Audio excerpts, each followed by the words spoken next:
Long, intense negotiations, several days of delay. It's about time the National Assembly passed the 2018 budget bill.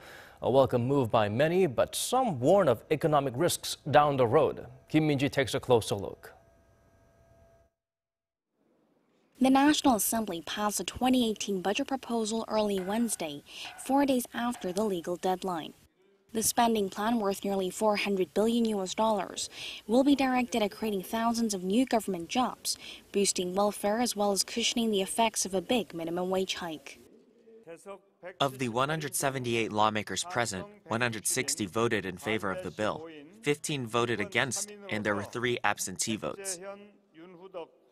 The vote itself was delayed for hours due to the main opposition Liberty Korea party showing up late, as well as heated debates during the plenary session. The Conservative Party in the end decided not to vote at all, in protest against key contentious issues, despite a tentative agreement reached between the 3 main parties earlier in the week. However, cooperation from the center-left People's Party was enough to get the bill through. The tough procedure reaffirmed the hurdles that the ruling Democratic Party of Korea faces in the opposition-led parliament, but at the same time showed the growing influence of the People's Party in legislative affairs as a party with the deciding vote. Based on the party's agreement, the budget will be used to add 9,475 new jobs in the public sector next year. It's less than what the ruling party wanted, but the Conservative Party had demanded further cuts.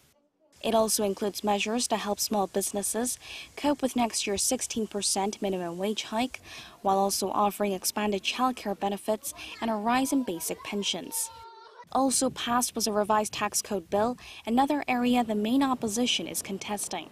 It calls for a hike in the corporate tax rate to 25% for businesses with taxable profit of more than about $275 million, and it slaps a 42% tax on individuals whose income exceeds $460,000 a year.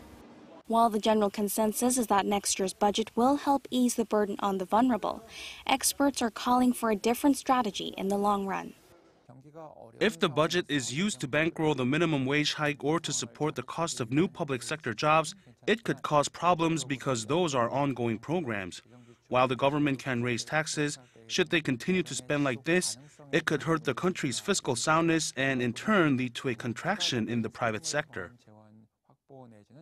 It remains to be seen how the political parties will mend their ties after the budget clash.